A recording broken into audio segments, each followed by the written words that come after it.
Alright, so I got some good news and some bad news. Good news is I got the Owl City Retro t-shirt that went on sale this summer. The bad news is I'm pretty sure I am a small and not a medium.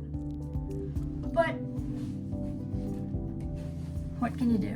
What can you do? I don't know what I can do about this, except for continue to wear it, even though it's large and baggy. And that's what I'm gonna do. I am here today to react to an Owl City Ask Me Anything. What is it called? Like, I guess just an Ask Me Anything. That's what it's called. But like, he used to do like on Twitter. Do you guys remember way back in the day?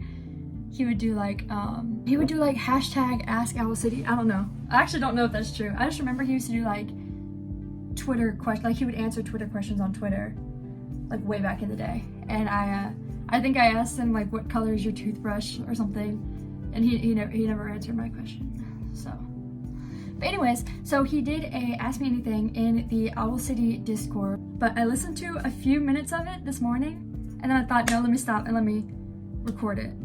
So I know a few of the questions that were answered, but I don't know about this. This thing is 26 minutes long. This might have to be a two-parter, because you know I love to stop and talk. All right. Let's get into it. I'm so excited. It's just like we never get to hear him just like speak about Owl City stuff. Like, I don't know. Like, right? Am I wrong? I feel like he like has like limited amount of like interviews and stuff. So this is so exciting. And this is questions from fans, not from interviewers that are like, what's the meaning of your name? Which he gets asked like every single interview. Anyways, let's go. Hey to everyone on the Owl City Discord. Thank you for the questions. They're great questions. They're really great. They made my day reading them. Thank you for putting them together for me. I can't get to all of them today, but I'll do my best to answer a handful of them. And as always, thank you from the bottom of my heart for your support. I'm filled with gratitude. First question. Paper Tigers and Beautiful Mystery are well-loved songs that went unofficially released. What's your criteria for deciding what gets officially released? And do you plan to revisit older demos like you did for Car Trouble? Okay, so Paper Tigers and Beautiful Mystery. I feel like, okay, everybody talks about those two, right? And Floppy Fish was one of the ones that were like always like well loved before it became Car Trouble. But like, I feel like every time somebody mentions them, it's like these two, like Paper Tigers and Beautiful Mystery. I don't know how it became that way. Maybe they just became the most popularized, or maybe those are the official ones that he released like as demos on his MySpace back in the day, or his blog back in the day. I don't know, but I feel like there's a whole lot more unreleased Owl City demos, right? Am I wrong? Like, I'm thinking of like Hey There Rabbit, and I always feel like that one comes to mind first. It's fun. Or like Here's Hope. I guess that's, I don't know, does that count? But I feel like everybody mentions Paper Tigers and Beautiful Mystery. I guess those are the best, the most popular. Those are the first two that I knew about as well. But it's just funny that like, it's always those two, and like Floppy Fish now because of Car Trouble. I feel like Car Trouble made Floppy Fish more popular. Anyways. My criteria is that I don't have a criteria. I feel like that's you could have because my guessed that. process is very subjective, you might say. I'm always working on something. I'm always working on random bits of music. You have no idea how happy that makes me. That he's always working on something. That there's probably so much music we haven't heard. That makes me so happy. Mo's rough concepts, just jumbled up, wild, incoherent lyrics. But as I work on these ideas, some of them start to take shape and just feel like finished songs. I'm not sure. Paper Tigers and Beautiful Mystery feel like finished songs to me. I'm just putting that out there. They feel like finished songs to me, and I feel like a lot of fans feel that way. It's interesting to just hear him say like that is the criteria, is that like if it doesn't feel like a finished song, or like there's not a place for it, then it won't be released. But I feel like I've heard so many people be like, Paper Tigers and Beautiful Mystery, those like, and I agree, because there's some demos that are like 20 seconds, 30 seconds, 45 seconds, like not even a full verse, doesn't even have lyrics, things like that. But Paper Tigers and Beautiful Mystery, they're both over like 2 minutes long, right? Like 2:32 and longer. So it's interesting to hear him say that those are not, in his mind, those are not finished, which I guess I can get as like an artist, that like you'll feel like even if like you just can't, you feel like you can't find the missing piece even though you don't know what that is yet. I feel like that could be what he's talking about. Why that is or how that happens, but what I do know is that it's not a conscious decision. It's just more of a feeling. It's more of a sense of excitement that pulls me along to finish certain songs and not others. I just find myself opening those sessions for those songs more often on my computer, and they get finished, and that excitement is what tells me, okay, this one is going to go on the album, or this one's going to be released, quote unquote, officially.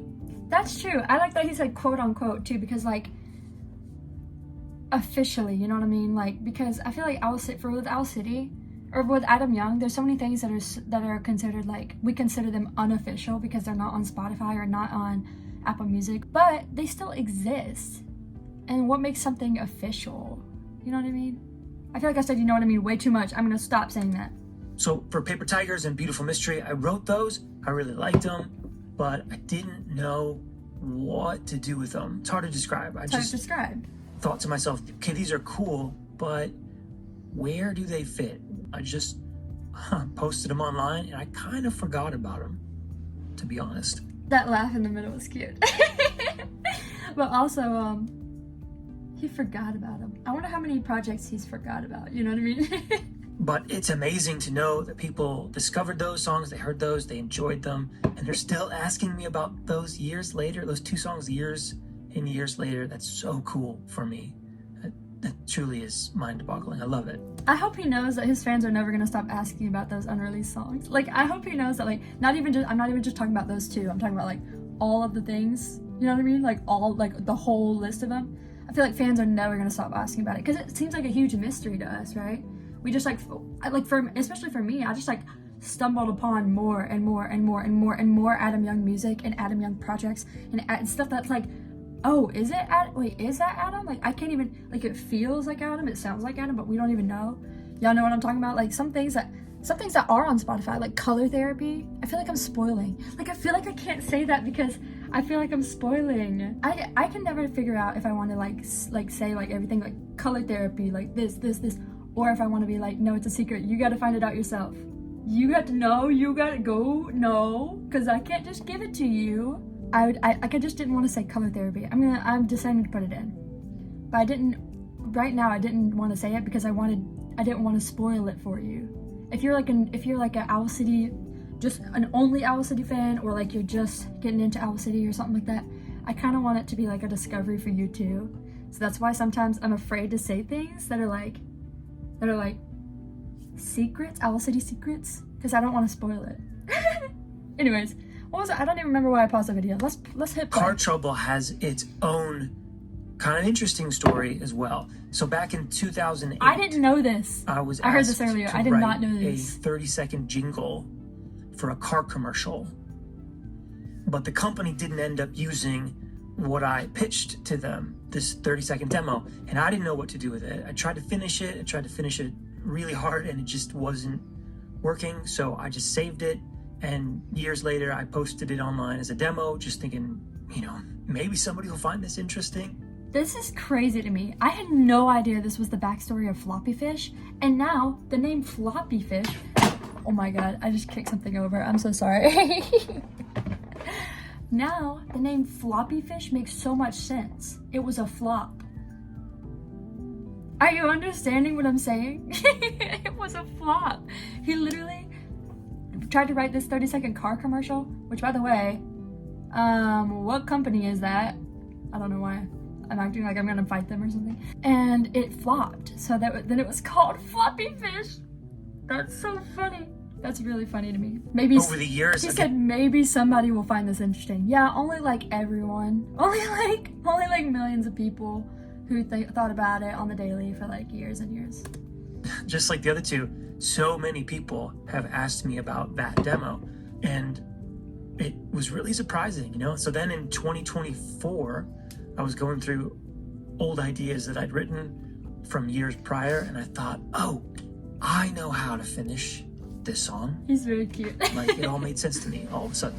All those years before that, I could not for the life of me figure out how to finish that song, but it happened kind of in that moment, and I guess that's part of the fun. Yeah. Sometimes songs just sit there unfinished for ages. 17 years in this case, just until the right moment. 17 years. Crazy. 17 years. That's crazy. 17 years, that's like a whole person. Think about how much is sitting in his computer files right now. That might take 17 more years to come out. Oh my god. Next question. A while ago you said that a new sky sailing album was in the works. Is that still true? When I heard this, I freaked out. Okay, look what's on the screen. Okay, yes, technically yes. Just those words alone. I don't care how many years it takes. Adam, if you ever watch this video, I do not care how many years it takes. I will sit right here and wait for the day. Sorry, I feel like I'm getting choked up. I will wait for the day that Sky Sailing 2 comes out. I do not care. I do not care. I don't care if I'm 50. It is 2020. My non-existent watch. It is January 2nd, It is January 22nd, 2025. I am 22 years old. Aw, that's cute. I'm 22 and it's 22. If it takes 20 more years, if I am 42 in the year 2045, and you're like, hey, does anybody care if there's sky? I will drop everything, even if it is my newborn child. Actually, that's mean. Why would I say that? That's one of my favorite albums of all time. I'm talking about in my life, okay? And music is very important to me. I love Sky Sailing album so much. An Airplane Carried Me to Bed is literally like what I base my life vibes on, right? I'll play those songs and I'll just think about how I want my day to be, what this song sounds like to me. Do you know what I mean? And maybe I'm getting way too intense and I should chill out. But I'm just saying that I'm very excited for the prospect of the idea of the mention of the idea that you might in the future release Sky Sailing album, or just the fact that like there might be songs that you have in your brain, right? Because I don't have your brain. Remember, we don't have your brain, Adam. I feel like I'm being crazy. Let me hit play. Technically, yes. Dude. It's something I really want to do. Yes, I have he ideas wants to for do it. But alas, the plan is dormant right now. That's so it's not okay. active. That's okay. And that's because life is demanding. Life is full of demands. I just haven't been able to get to another Sky Sailing album as of yet. But it's not off the table. It's just a matter of when. It's just a matter of time before you learn how to fly. I'm sorry. I'm really sorry. But listen, that alone made my day. Dude, he has Sky Sailing albums in his brain. Like, he has Sky Sailing songs in his brain. Like, it's not lost forever. You know what I mean? There's so many things that, like, we have no idea what Adam knows, right? So we don't know if he's like, oh, Sky Sailing, like, that was a one-time thing, right? We don't know that. So the fact that he said it's, like, not, like, just the fact that he said that Sky Sailing might not be over, that An Airplane Carried Me to Bed might not be the end of Sky Sailing, filled my body with so much joy. Dude, life is worth living. The same goes for my orchestral music under Adam Young. This I too. actually have quite the list of other creative aspirations that I want to tackle in this same category if and when I get the time. So I want to record a punk hardcore album, for example. Are you joking? I want to make trance music. Can we stop right there? I'm at 18 minutes recording, by the way. Can I chill? But he said, I want to record a punk hardcore album. The fact that he said that might be a thing that he does? Are you kidding me? Dude, that would be insane. That would be crazy. Because there's some songs that Adam Young has released that kind of like fit into this hardcore punk. I don't really know what his definition of punk is, but if you consider Choir Ward or his whole Aquarium project as like punk hardcore, dude, imagine. Because I love those two. Like, they're great. They're like top of my Adam Young projects list. You know what I mean? So, and that also goes with ambient music, especially Aquarium. Punk hardcore, ambient, trance music.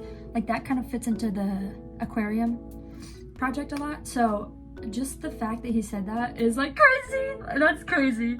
Please, Adam, please. Just the fact that you said that made me happy. So even if you don't do it, I will still be happy just thinking of this. You know what I mean? I want to write hymns.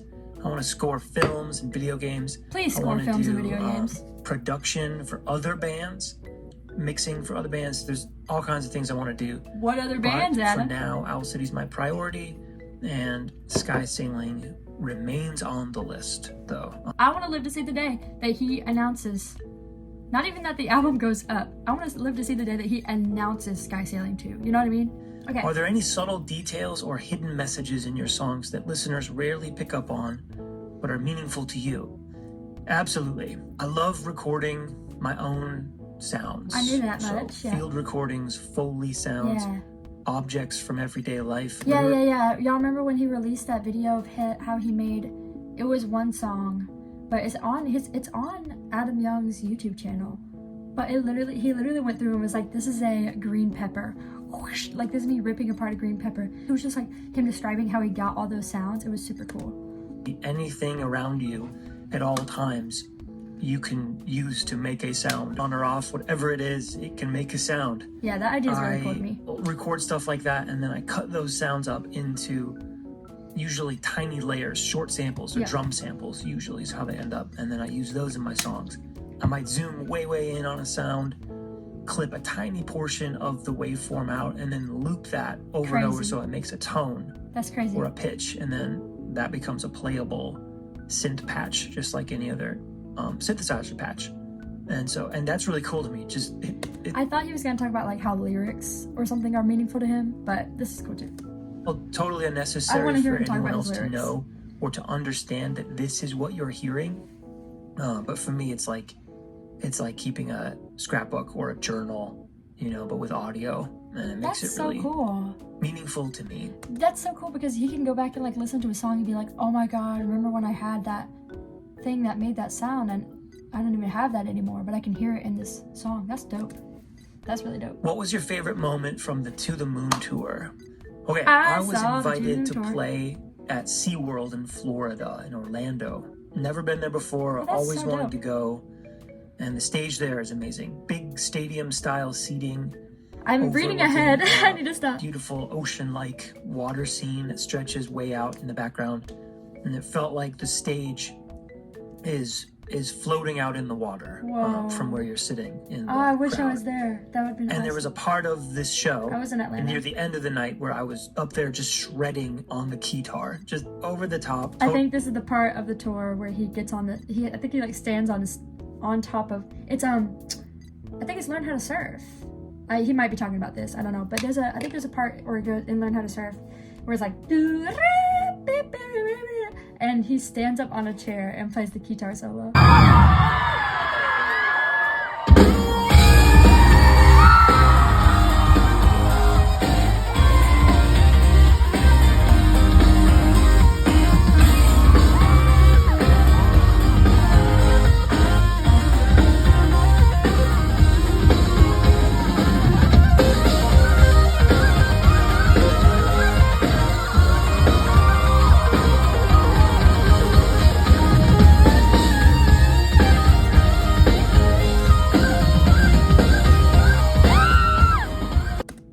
Gratuitous, I think that's what he's gnarly talking about. synth solo.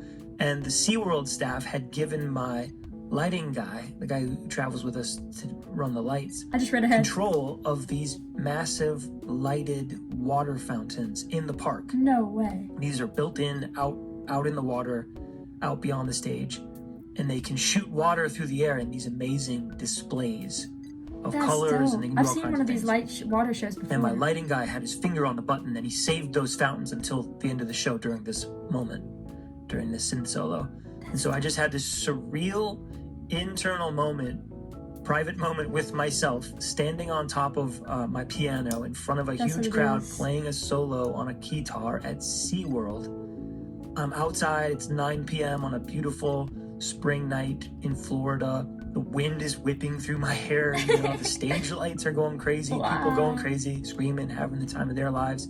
Hopefully, I'm certainly having the time of my life. Of course. The fountains in the background are shooting water in all sorts of colors and designs through the air. That's dope. There's roller coasters whizzing by the stage, going around the park, part of SeaWorld there.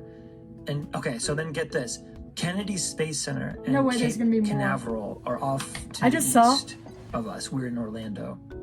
And a literal rocket launches from one of these places in the background behind the stage right at this moment during You're all of this, joking. during the guitar shredding. Not even kidding. It was so surreal. The only thing That is that dope. we were missing were fireworks. We could have used some fireworks, you know, why not? Might as well. And probably like 2 or 3 dolphins, you know, doing backflips in the background. A rainbow. That would have been just the extra icing on the cake. It was magical. Unforgettable. That is so dope. A rocket went off too? That's dope. You know, every time I see a plane in the sky, you know, like you see a plane, but it's just like the white, like, just like it just looks, you can't see the plane, but it's just like a white thing going through the sky. I always call them rockets. I'm like, oh, look at that rocket. Everybody goes, that's a plane. I'll go, actually, it's a rocket with astronauts going to the moon right now. I don't know why, but I always just like to imagine that there's like every single day there's just more rockets going into space with an astronaut on it. So that's funny to think that like it was an actual like it was a rocket this time. That's dope, dude. Imagine being there. Atlanta was great, or Duluth. What is it called? No, it was the Buckhead Theater. Yeah, Atlanta. Here's my sticker from it. Somebody gave this to me. Thanks whoever to make this. Don't know who did, but. I mean, that alone was like literally the night of my life. So imagine on the beach next to roller coasters and these fountains are going off and a rocket goes off. That's Have you ever insane. considered scoring video games? You created singles for some games in the past, but if you made an OST, excited to create one for. Okay, if I'm allowed to aim high here, I would choose to score a Breath of the Wild or a Red Dead Redemption 2 kind of game. I mean, those games are insanely good. Adam So Young, the I'm gonna gamer? aim high, heavy on the storytelling, that sort of vein. I really like fictionalized versions of history of the past. Oh, that's dope. I think Red Dead is what, late 19th century on the American frontier. I don't know a That's lot one of my about that favorite eras. My question to Adam is, as a musician who likes to craft stories, Okay. characters, and worlds through your lyrics and music, would you ever consider writing a book? You've mentioned your love for books like Watership Down and The Lord of the Rings before, but have you ever thought about writing your own piece of fiction? Yes, I've thought about it a lot over the years. I'm also an avid reader, and I would love to write a novel someday at some point. I have no idea how that would fit in, how that would work. He keeps thinking about, I mean, I'm not trying to speak for Adam here, but he keeps saying like how that would fit in. Literally, for the fans who like are in the Discord asking these questions, and fans like me, we don't care. Put it out there. Do it. Like if you want to do it, please just do it. Oh, but I'm not done with Owl City, so I can't do this yet. I hope you can. I would I'm not love sure what to genre read it a would novel be. by you. That would be Probably dope. some blend of historical fiction, you know, adventure and fantasy. So similar to what I would score if I could pick any video game, I guess. Yeah. Music is what I'm supposed to be doing, but who knows? Maybe someday I'll write Supposed a to be book. doing. Literally, I would anything you do, I would look at it. You know what I'm saying? Supposed to be doing. I mean, I love your music, so I always want to hear new music from you, but literally anything you put out, I will probably be a fan of, let's be honest. What inspires you to still create? As you enter the 18th year of Owl City, what inspires you to still create music and tour? Owl City? Wow, 18 years. I know. It doesn't feel that long by any stretch. That's crazy. You know, I'm not sure. I'm not sure what inspires me, if I'm honest. All I know is that it comes from being in alignment with God's plan for me. I don't know how to find words to describe where it comes from beyond that. What I do know is that I don't want to be inspired by external motivators that don't lead anywhere. So like, I don't want to be inspired to create in terms of following the money, following fame, trying to get fame, money, trying to get followers. Awesome. I don't want the attention, to be honest. I don't want to play the corporate business, like music industry. It's just funny because I just imagine introvert Adam is like, I really didn't even want this attention, to be honest. Like, honestly, like I didn't. No, but that's great. I love that he talks about that. I think it's very important for a creator who is as big as him. And let's be honest, like he has a song, Fireflies, that is like one of the most well-known songs in like the world. So he definitely by now could have like bought into all this bull, right? But he didn't. And yeah, I don't want to chase algorithms or awards or any kind of accolades. I just want to make music and follow the path that God has laid out for me. I just want to stay on that path and not wander from it. That's my goal. You know, I'm not calling you to ride any other roller coaster than the one that I've got for you, than the one that you're on. And by the way, I'm with you. These are all things I feel reminded whenever I doubt myself. I just love listening to him talk. I hope he does this more. It's so refreshing to just hear somebody that's a creator that you like just talk about like real things. That's what I called you to do. Just make music. And that's enough for me. Hey, that's enough for me too. Do you wear wigs? Have you worn wigs? Will you wear wigs? I just paused it with my chin. Dude, after that, they pulled out a meme after that. It's really funny. Do you guys know the meme?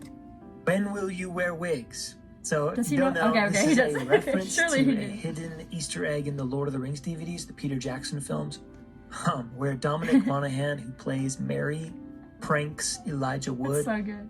It's classic. If you haven't seen it, I'm sure it's on YouTube. In the photo shoots you do with Vogue magazine and Cosmopolitan and Entertainment Weekly, Time magazine, your hair changes dramatically from short to long. So that they know each other, right? But he can't see him. They're on like a voice call, so he can't see that it's this guy. So he's putting on this accent and stuff. That's so funny. Do you wear wigs?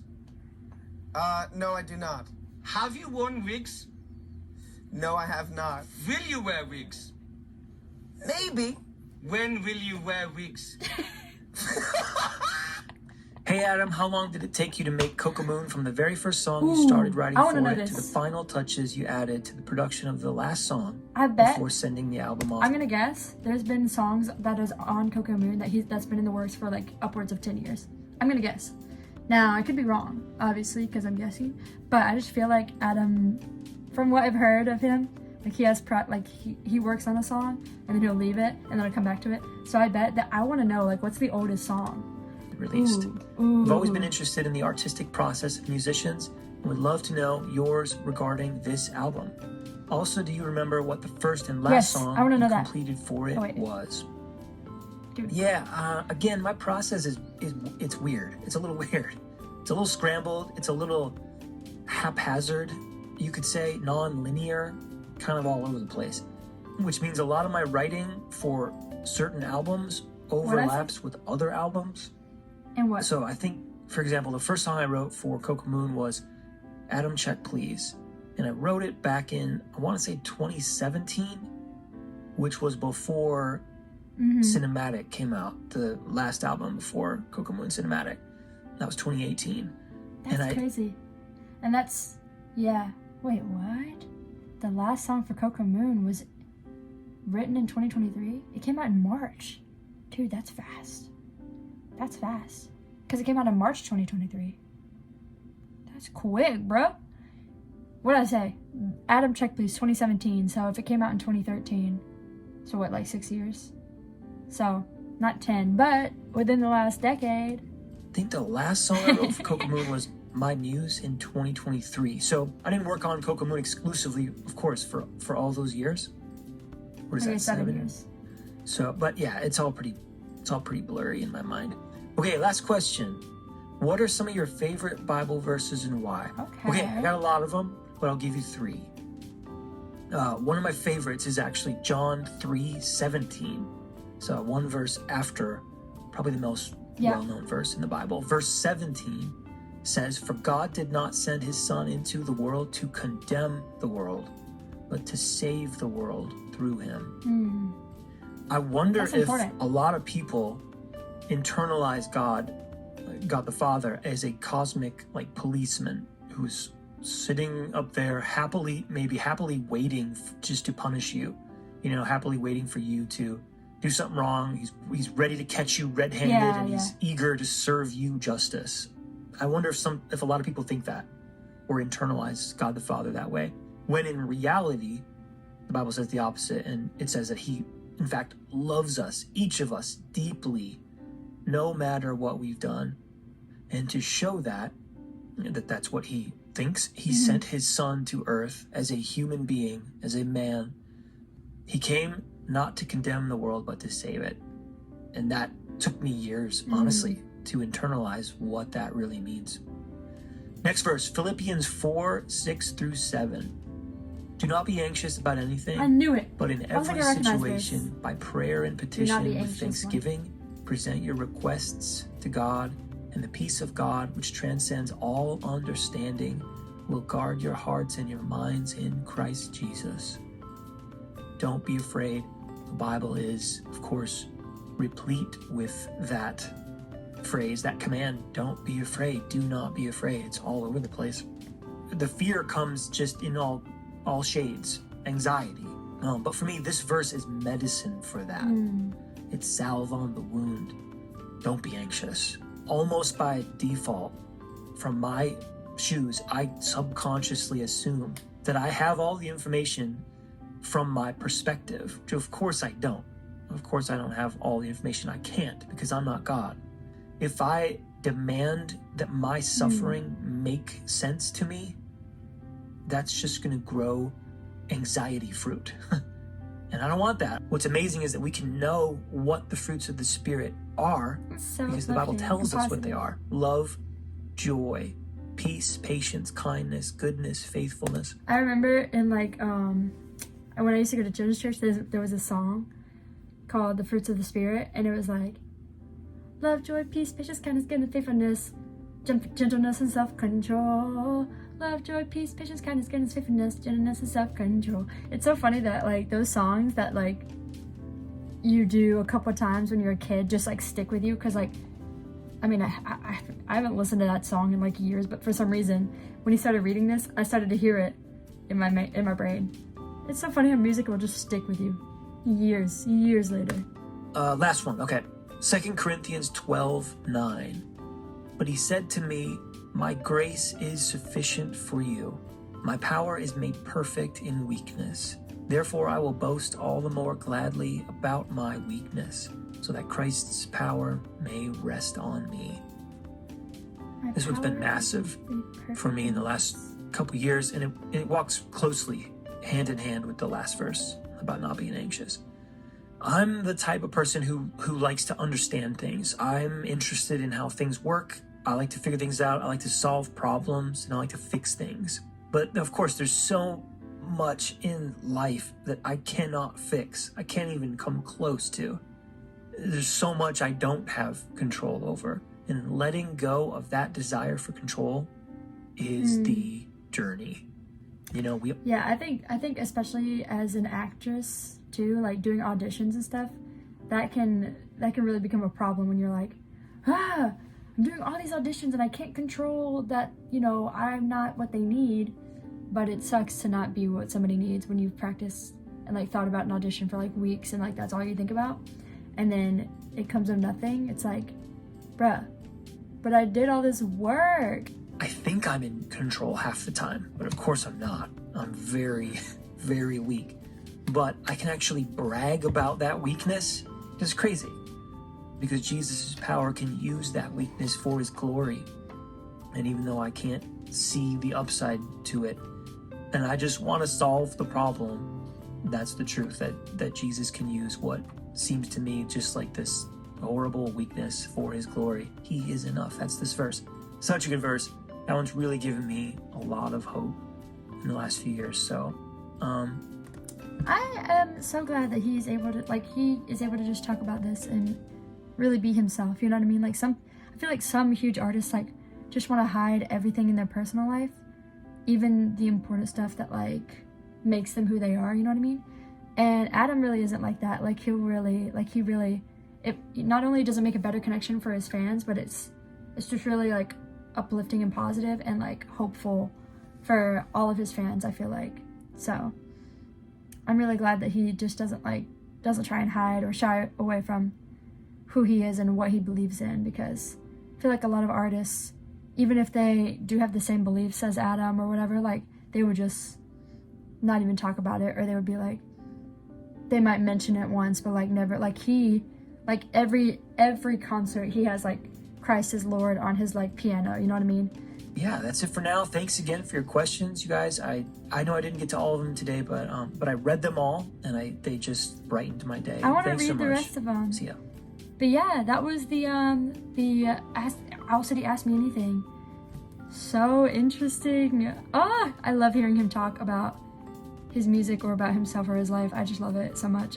Sometimes I'll just go back and like rewatch my favorite interviews. There's a few like videos where like people edited his interviews, like the awkward ones or the ones that are just funny, and I love watching them. And I love watching the actual interviews that are like actually good too. I just can't believe it. I can't believe he's acknowledging, the first thing is like, I can't believe he's acknowledging all the unreleased demos. I feel like they're just a thing that like he put out into the world, is like never gonna talk about again. But since Car Trouble came out, which is like a revamp of one of his unreleased demos, Floppy Fish, I feel like that's really coming to the forefront, and I feel like we might get more things like that. Even just hearing him talk about it is great. So that was dope. Future of Sky Sailing, of course, I'm like so excited for like just the prospect, just the idea of that.